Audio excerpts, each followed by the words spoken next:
Recording in progress. Hello, everyone. Welcome back. I'm going to finish up chapter 1 today, and I'm going to be talking about probably one of the most important aspects of our sort of foundation of statistics, and that is the distribution of some data. The distribution of some data is basically how is the data shaped. You can kind of see from this this exercise machine video, a great kind of visual representation of what a distribution of data looks like out in the wild. So you can see here there's more wear and tear on the weights that are used most often. So like these, I don't know what you'd call these discolorations get bigger the more that they're used. And that's kind of exactly what a data distribution is, especially when we visualize the distribution. We find some way to look at where is the data more frequent or more likely, and where is it less likely. So one place we run into data distributions in the wild all the time is on retail websites or booking websites. A lot of websites will have this histogram is what it's called, of user ratings. So you can see, just like with the weight bench example, or that's not a bench, it was a whatever. I'm not a gym person, so I don't know. Just like with the gym thing, the data that is more frequent shows up more in these bars. So you get kind of a visual aid of knowing which ratings are more common relative to the others. And this is much better than just reading the raw data itself, right? You wouldn't want to just read a list of like, this person said 5 stars, another person said 5 stars, and then one person said 1 star. You don't want to just look at a list. You'd like to see kind of a summary of it. And that's kind of what a distribution is. Distribution of data can really be important. Like in this situation, I have it in the survey at the beginning of the class. I asked y'all, if you had to buy one of these products, which one would you buy? Personally, in the real world, I would be interested in this one on the left, but I'd want to go find out. You know, there seems to be this little brigade of people that don't like it. I want to go find out what don't they like about it, because there really seems to be this, like, on the one hand, there's people that are pretty sold on this product. Like, you know, there are a few people that aren't as hot on the product, but like most people really like it. But then down here, there seems to be this kind of sticks out like a sore thumb, like there's this other group of people. So, you know, if it's a video game or a movie, you know, you could go read, say you like horror movies, but some people are very much purists and they're like, oh, I don't like horror movies that have too much comedy in it. I like my horror to be pure horror. So if I go read the reviews, I can find out like, oh, these people, that's what their problem is. Well, I won't have a problem with that, or maybe I will. You can kind of follow up. So I'm interested in this product. You can see in the other product, you know, they both have a similar number of ratings. So sample size isn't an issue. Their average rating is pretty much the same. So you really can only go off of the distribution. The distribution for this product is more flat. So it seems more like if you buy this product, it's going to be kind of, what's a nice way to say crapshoot? Well, I already said crapshoot. So yeah, it'd be a crapshoot. You don't know, you could get anything. You might have a 5-star experience. You might have a 2-star experience. It's pretty much anything's equally likely. So this kind of gets to the idea of central tendency. That's one of the main things we tend to focus on with data, is where is the data centered? In a flat distribution like this one, there really is no center because it's flat. Any observation is pretty much equally likely as any other observation. Similarly, if you look at the probability distribution of rolling any particular outcome on a 6-sided die, that drives me crazy that it's called a die if it's one die, but it's a dice if it's multiple dice. Ever since I learned that, it's been taking a lot of effort to just say die, 6-sided die. Drives me crazy. there's no one value that's more likely than the other. They're all equally likely. So there really is no central tendency. There's no peak in the data. On the other hand, many distributions of data are not flat. So like these right here, Plan A and Plan B, I have a different version of this in the class survey. But in many data distributions, there's a center, there's a peak, and we oftentimes want to know, like, what is the peak? What is the central tendency? Which data point or data points, give or take, are the most likely or most common in the data set? So we're going to go over later some different mathematical ways of measuring central tendency. The purpose of this slide, though, was to highlight, sorry, I got a text message. I'm a bad teacher. The purpose of this slide, though, was to highlight a different characteristic of distributions, and that is the dispersion of a distribution. Dispersion means how spread out or how wide the data are. So in Plan A up here, you can see that the peak is about 15. This is lives saved. If you go with Plan A, you're going to save about 15 lives, but there's really a lot of dispersion in the outcomes. You could save a lot more than 15 lives. You could save 19 or 20 potentially. It's not as likely, but or you could fail to save that many lives. You might only save like 10 or 9. So there's really a wide variety of potential outcomes, potential data points in Plan A. Contrast that with Plan B. There's very low dispersion.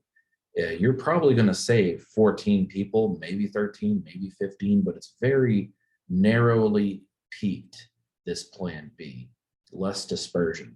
And some people put a premium on less dispersion. That's less chaos, more predictability. That's worth something to some people. And we're going to learn some specific ways to measure dispersion in data. Oh, I can't move my window because the thing's in the way. So central tendency. The most common way to measure central tendency that most people are familiar with is the mean, median, and mode.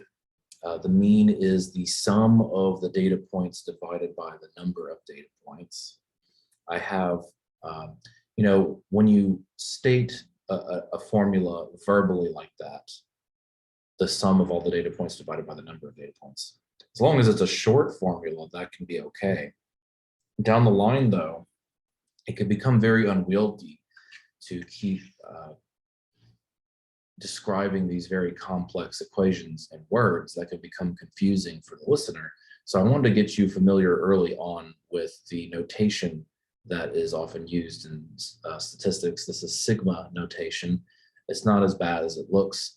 This uppercase sigma right here means add up everything to the right of it, and I just have x of I.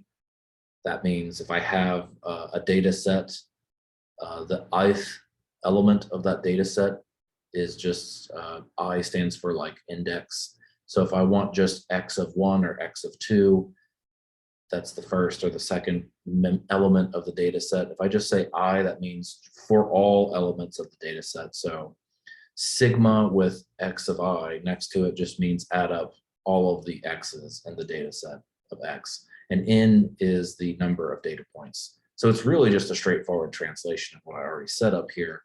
Later in the course, you'll be happy to have these shortcuts and these symbols. I'm not going to go too deep into sigma notation right now because there's a very great breakdown of it in the chapter I put up. The other measure of central tendency, the median, is basically you put the data in order from lowest to highest, and you take the middle data point if there's an odd number, and the average of the two middle points if there's an even number of data points. I always get myself twisted up on that. It's basically just the middlemost value, or the average of the two middlemost. And then the mode is just the value that occurs most often. Depending on what kind of data you're working with, you may not really have a mode in your data. That's why the mode can get kind of tricky. But that's just a real quick breakdown of the main measures of central tendency.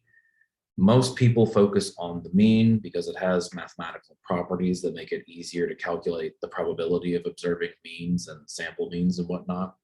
That's really the only reason. So let's go over some examples. I know this is really basic, but you got to know the basics really well. You don't want to try and build on top of a shaky foundation. So let's say I give y'all some test scores. The highest possible score is a 10, and people scored. I got 5 people here. We got a 9, an 8, an 8, a 7, and a 6. You should be able to calculate the mean, median, and mode. It's fair game on an exam for sure for me to give you a very short data set like this and ask you to calculate the 3 measures of central tendency. So if you're unsure, go ahead and practice, pause the video and practice. But if you're really confident, then, work with me here. So the mean is, you add up 9 plus 8 plus 8 plus 7 plus 6. That's 38. Divide 38 by 5, that's 7.6. That's the average test score. That's the mean test score. The median, you got to put them in order. Start with the lowest 6, go in order. You get up to 9. What's the middle number? That's an 8. So you have 7.6 as the mean, but 8 is the median. See, they're not always the same value. And then what is the mode? Which number occurs the most? That is an 8. Funny thing about the mean, median, and mode is they're not always going to be the same, and it's kind of systematic and predictable.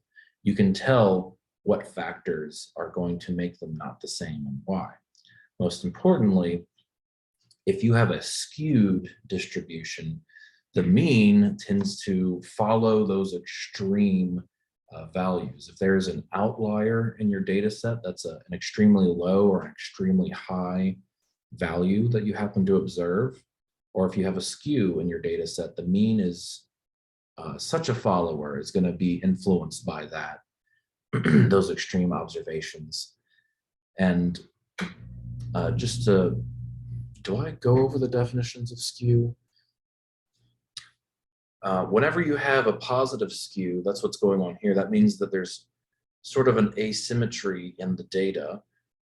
There's more higher values than lower values. So we call that a positive skew because there's a skew in the data going in the positive direction. Some people call that a right skew.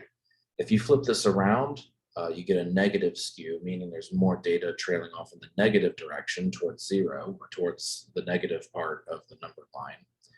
And the mean would follow that skew going that way. The median would be somewhere in between, and the mode is always actually at the peak. And I love this meme. I saw it on Twitter.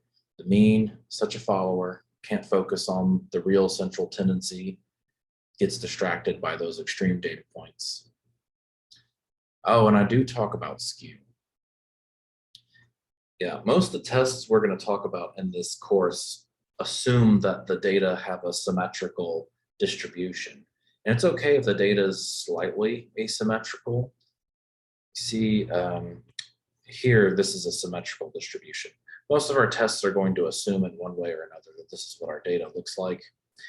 This right here would be fine. Our tests are robust against these kind of violations of our assumptions. But if you have really crazy distributions in your data, that your test might not really work. So your results aren't trustworthy, but we'll go over that some more. But here I talk about skewness. Positive skew means that there's kind of a tail in the distribution going off in the positive direction. So if you think about it, if there was a hard exam, most people would have pretty low scores, like say a 50 or a 60, but there would be a few people who did well, like someone got 100, someone got a 95. So there'd be a tail in the data going towards that positive side. Not very many people got good grades, but some people did. And you see the opposite thing with the easy exam. Yeah, with an easy exam, most people will get 100s, 90s, 95s, but every now and then, you're going to have some people that bomb the test just because despite the test being easy, they still, didn't prepare. Yeah, income is skewed. for every normal person, if you go and survey people for their income, there's lots of normal people who make relatively normal amounts of money, but there's also just, you got your Bill Gates and your Elon Musks in there that are going to kind of put a positive skew on your data. Same for reaction times. I talked about easy tests and hard tests. Also, if you do Likert scales, like if you have a statement that says, I think murder is wrong, rate on a scale of 1 to 10 how strongly you agree that murder is wrong, you'll end up with a skewed distribution if it's a topic that pretty much everyone's agreed on.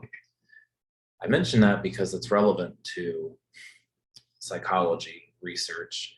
In psychology research, sometimes people ask questions like that, and then they use tests, statistical tests that assume the data are symmetrically distributed in some sense, and clearly they wouldn't be, and you can tell from the descriptive statistics that these data would not meet those assumptions, but I'm not going to dwell on that too much.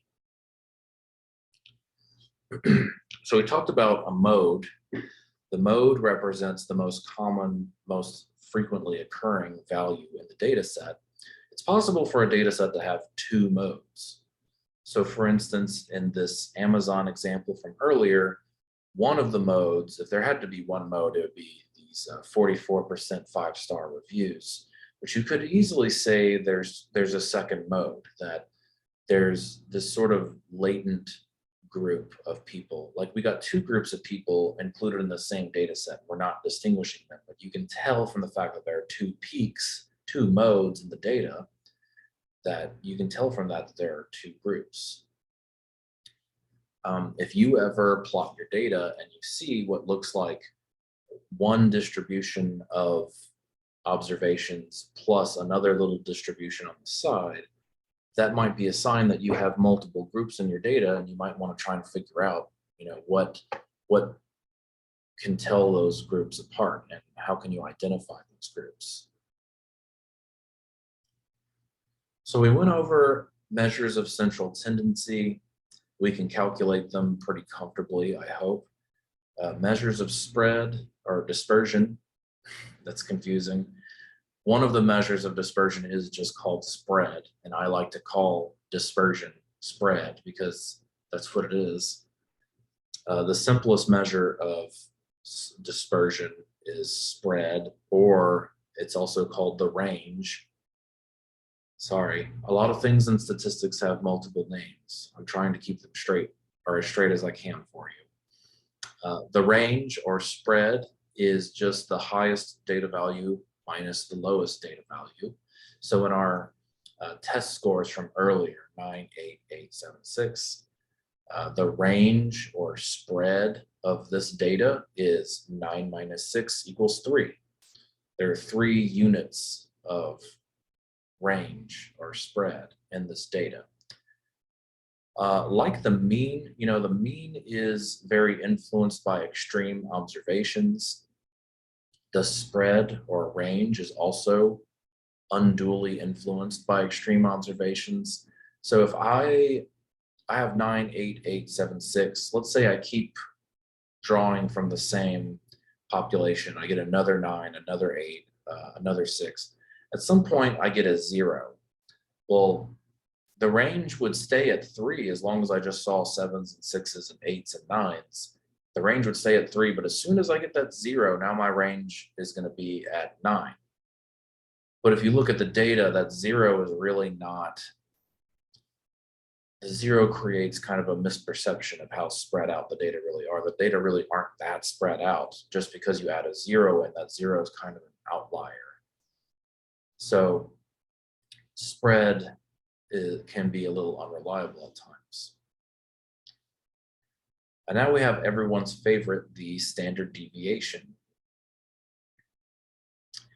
The standard deviation tries to get around the problem of the spread by not talking about what's the difference between the highest number and the lowest number in the data set, but trying to ask this question of how much on average does each data point deviate from the mean. So remember that for our little data set here, 9, 8, 8, 7, 6, the mean was 7.6. So let's calculate the distance between each data point and the mean. So 9 minus 7.6 is 1.4. And then 8 minus 7.6 is 0.4, so on and so forth. You get this column here of deviations. Deviation is just a distance between a data point and the mean. Some deviations are large, like 9 is further from the mean than 7 is. So the deviation for 9 is 1.4, and the deviation for 7 is negative 0.6. The idea with a standard deviation is you want to know what's a typical deviation, right? Some of them are big, some of them are small, some of them are positive, some of them are negative, naturally, because some numbers are higher than the mean and some numbers are lower than the mean. So we want to know what a typical deviation is, a standard deviation. Sadly, you can't just take the average of the deviation scores because they're always going to add up to 0. So to get around that, we are going to, I'm going to skip ahead a little bit here. I love statistics so much that I used to talk about this kind of gossipy stuff about, they tell us that they calculate the standard deviation this way for these reasons. And I learned that there's actually these other reasons, and I got all excited and I would tell my class about it. I'm just going to focus on and keep it simple here, because some of you are new to this and just want to grasp the basics. You don't want to hear my hot gossip from the stats world. So I'm just going to say you can't add these deviations together, so we can't calculate an average. So what we're going to do is we're going to square each one of them. When you square each one of them, that's going to fix this phenomenon where some are positive and some are negative. So that's the problem. When you try and add these together, the larger deviations that are positive are going to be canceled out by the smaller deviations that are negative. They're always going to add up to 0. So you want them to all be positive numbers. Well, if you square each of these numbers, they're all the squared deviations are going to be positive, because a positive times a positive is a positive, a negative times a negative is a positive. So you're always going to have positive numbers. So you add up these squared deviations.